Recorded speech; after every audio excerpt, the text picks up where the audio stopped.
भारत माता की, भारत माता की, भारत माता की, वंदे वंदे वंदे। आइए सब लोग एक बार स्वामी विवेकानंद जी को नमन करें, उनको वंदन करें, उनका आभार व्यक्त करें जो उन्होंने हमें बहुत कुछ पढ़ने के लिए दिया, बहुत कुछ सीखने के लिए दिया। अपने उन पूर्वजों को याद करें जिनके कारण हम आज भी किसी भी कार्यक्रम के पहले दीपक जलाते हैं। उन पूर्वजों को याद करें जिनके कारण हम मातृवंदना करते हैं। अपने उन पूर्वजों को याद करें जिनके कारण हम आज भी भारतीय संस्कृति को फॉलो करते हैं, भारतीय परंपरा को फॉलो करते हैं, भारतीय त्योहार मनाते हैं, भारतीय रीति रिवाज मनाते हैं, भारतीय ज्ञान विज्ञान को आगे बढ़ा रहे हैं। सबसे पहले मैं आप सबके लोकप्रिय, आपके प्रिय वर्तमान सांसद, भावी सांसद, क्योंकि 2024 में इलेक्शन भी होना है, तो जो वर्तमान है वो भावी भी है, इसलिए आदरणीय संजय सेठ जी को धन्यवाद देता हूं। आपने मुझे बुलाया रांची की पवित्र भूमि पे। मंच पर उपस्थित सबको मैं प्रणाम करता हूं, चांसलर साहब को, अपने कुलपति महोदय को, सभी वरिष्ठ जन को प्रणाम करता हूं, सामने बैठे सभी को मैं प्रणाम करता हूं, जो हमसे छोटे हैं उनको आशीर्वाद देता हूं, अपना स्नेह भेंट करता हूं। आज राष्ट्रीय एकता दिवस है, राष्ट्रीय युवा दिवस है, स्वामी विवेकानंद जी की जयंती है। दुनिया में बहुत सारे रिलीजन हैं, बहुत सारी भाषाएं हैं, 1100 रिलीजन है और 6500 भाषाएं हैं। 1100 रिलीजन में सनातन धर्म के अलावा और किस रिलीजन में फीमेल गॉड की पूजा होती है कोई? सनातन धर्म के अलावा भारत पूरी दुनिया में 1099 रिलीजन और हैं, टोटल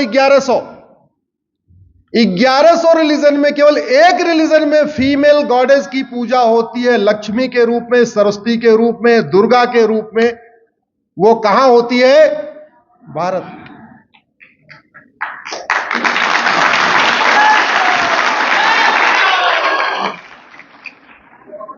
दुनिया की 6500 भाषाओं में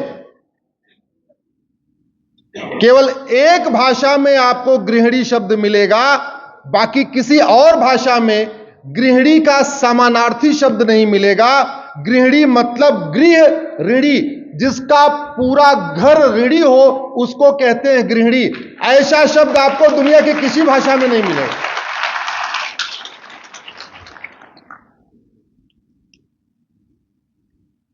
बहुत सारी चीजें गुलामी के कारण भारत में आ गई, कुछ भाषाओं के कॉन्फ्लिक्ट के कारण भी आ गई। अंग्रेजी में 26 अल्फाबेट होता है, A to Z, और इंग्लिश में टोटल 1 करोड़ शब्द हैं। हिंदी और संस्कृत में 52 अल्फाबेट होता है और टोटल 10 करोड़ शब्द हैं। संस्कृत में 108 अल्फाबेट है और संस्कृत में टोटल 40 करोड़ शब्द हैं। तो फायदा क्या हुआ? फायदा यह है कि हम मौसी को मौसी कहते हैं, चाची को चाची कहते हैं, दादी को दादी कहते हैं, मामी को मामी कहते हैं। हमारे पास हर रिश्ते के लिए एक शब्द है।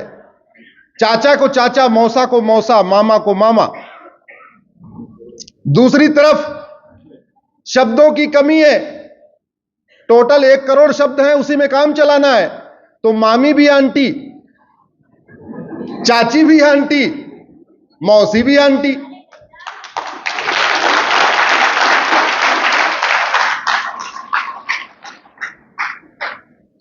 हमारी संस्कृति दुनिया की सर्वोत्तम संस्कृति इसलिए है क्योंकि पूरी दुनिया में जितनी जनसंख्या है उसकी 50% महिलाओं की संख्या है। और पूरी दुनिया में नारी तू नारायणी, नारी तू देवी है, नारी तू नारायणी है, यह महिलाओं के प्रति भाव केवल हमारे अंदर है, पूरी दुनिया में नहीं।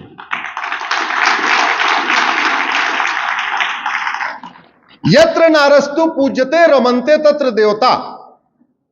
दुनिया की 50% जनसंख्या के लिए कि जहां उसकी पूजा होती है वहां देवता वास करते हैं, यह केवल हम कहते हैं, बाकी दुनिया कोई नहीं कहता। अगर 800 करोड़ जनसंख्या है दुनिया की, तो 400 करोड़ महिलाएं हैं, 400 करोड़ बेटियां हैं, 400 करोड़ बहनें हैं, बेटियां बहनें 400 करोड़ हो गई। ये 400 करोड़ पूजा के लायक है। ये पूरी दुनिया में 1100 रिलीजन में कहीं नहीं है, केवल हमारे यहां। जहां नारी की पूजा होती है वहां देवता वास करते हैं। नारी तू नारायणी, नर तू नारायण हमने शब्द वेद में नहीं है, नारी तू नारायणी है। इसलिए कहते हैं हमारी संस्कृति, हमारी सभ्यता दुनिया की सबसे प्राचीन सभ्यता नहीं है, सबसे प्राचीन संस्कृति नहीं है, बल्कि दुनिया की सबसे सर्वोत्तम संस्कृति है। हां, गुलामी के समय में बहुत सारी कुरीतियां आई, बहुत सारी कुप्रथाएं आ गई। एक बहुत बड़ा झूठ अभी तक चलता रहा, सर्वधर्म समभाव। मैंने एक सुप्रीम कोर्ट में पीआईएल फाइल किया है। केंद्र सरकार के गृह मंत्रालय, कानून मंत्रालय, शिक्षा मंत्रालय और देश की सभी राज्य सरकारों को नोटिस भी हुआ है। मैंने कहा कि जब धर्म एक ही है तो सर्वधर्म कहां से हो गया? धर्म तो एक ही है, सनातन धर्म। जब धर्म एक है तो सरकारी कागजों में यह क्यों पूछा जाता है कि तुम्हारा धर्म कौन सा है? आप स्कूल में एडमिशन में पूछते हैं आपका धर्म क्या है? अरे भैया धर्म तो एक ही है। जो चीज एक है, जिसका विकल्प नहीं, उसको पूछा क्यों जा रहा है? राशन कार्ड का फॉर्म भरिए, आधार का फॉर्म भरिए, पासपोर्ट का फॉर्म भरिए, नौकरी का फॉर्म भरिए, कोई सा फॉर्म भरे, पूछते हैं आपका धर्म क्या है? अरे जब धर्म एक ही है तो क्यों पूछ रहे? हां, रिलीजन अलग अलग है, पंथ अलग अलग है, तो पंथ पूछो तो बात समझ में आती है। अंग्रेजी में आप रिलीजन पूछ रहे, बात ठीक है। हिंदी में, मराठी, गुजराती में पंथ पूछो, संप्रदाय पूछो, बात समझ में आती है। लेकिन आप पूछ रहे हो धर्म कौन सा है? अरे धर्म तो एक ही है, और धर्म की अलग अलग परिभाषा है। मनुस्मृति में बहुत साफ साफ एक श्लोक है, धर्म क्या है लिखा हुआ है, 10 गुण होते हैं धर्म के। महर्षि पतंजलि ने दिया है, धर्म क्या है? बोले अष्टांग योग धर्म है। अष्टांग योग में 8 एलिमेंट हैं, क्या क्या है उसको पढ़ सकते हैं। जैसे सारे पेड़ एक समान नहीं होते, सारे फल एक समान नहीं होते, वैसे ही सारे रिलीजन भी एक समान नहीं होते।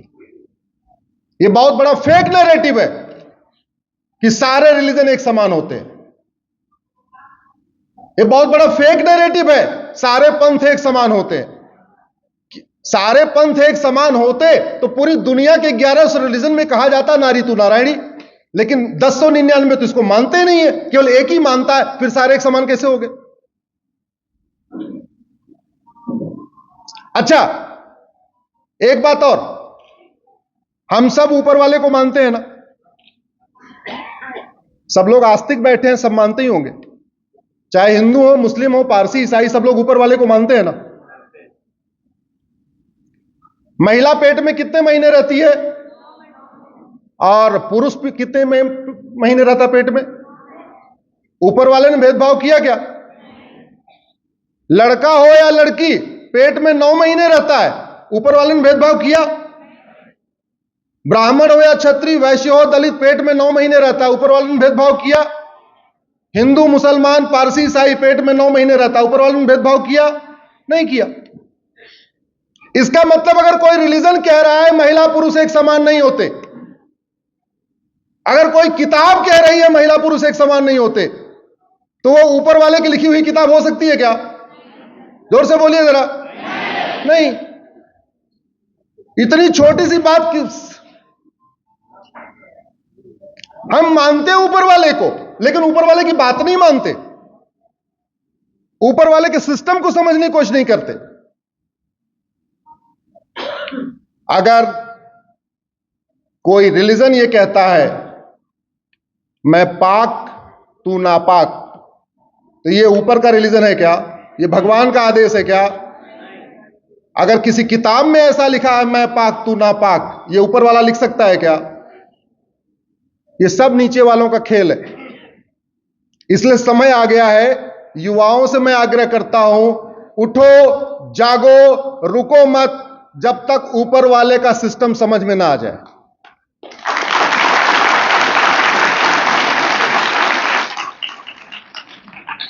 अभी आपके कार्यक्रम में आ रहा था, रास्ते में ही माननीय प्रधानमंत्री जी ने एक 10 मिनट का ऑडियो रिलीज किया। आज से वो 11 दिन के अनुष्ठान पे जा रहे हैं। चूंकि आज 12 तारीख हो गई है, 22 को राम मंदिर का भव्य प्राण प्रतिष्ठा होने जा रही है राम मंदिर में।